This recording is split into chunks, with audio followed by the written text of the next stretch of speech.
Hi, welcome back to Mini-Modelog. So, last week we had mid-month news. The week before that was a Death Guard week.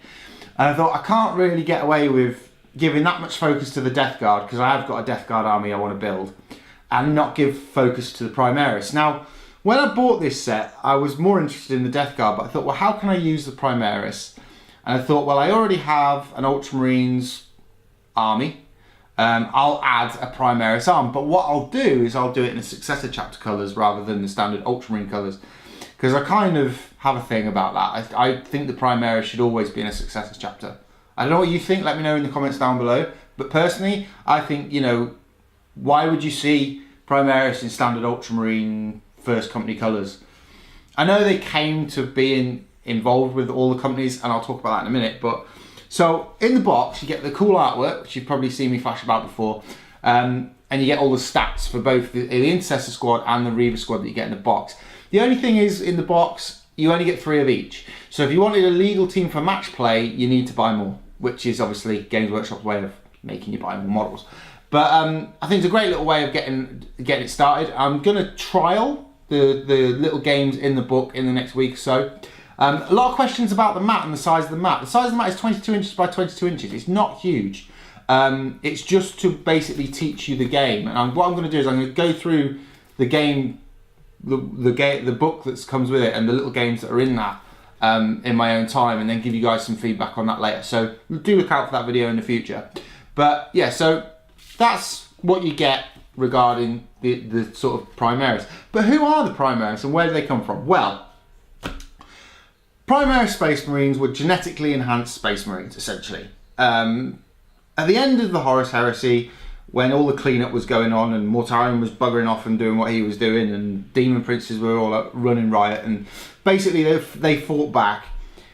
Gulliman, before he probably received his mortal wound, his big wound which put him in his, his stasis, as it were, got an Archmagos called Dominus Belisarius Call to basically build a bigger, faster, stronger Space Marine, because he knew that going forward we need a way forward. But of course he ended up entombed, didn't he, in his chair with his wound in kind of stasis. None of the other Primarchs are about at this point. The idea wasn't shelved. Call carried on building Primaris Space Marines on his own flagship, so he continued to do it. And when Gulliman was resurrected, Gulliman went, "Where's my Marines? Basically, where's my new bigger, faster, stronger Marines?" So he gave, and the way he managed to get them bigger, faster, and stronger was Gulliman gave them information from the Sancprimus Portum. Now that's the information that made the Primarchs. That's the Emperor's information on how he built the Primarchs in the first place. So he was given this task, and then when, of course, Gulliman came back, many of them were held in stasis on Call's flagship, and basically half of the original batch of them were used to form the new chapters of the Ultima Founding, which you can read in, I believe, the Dark Millennium book, which I haven't read yet. I'm getting all of this off of the Lexicanum, if you're wondering where my information's from.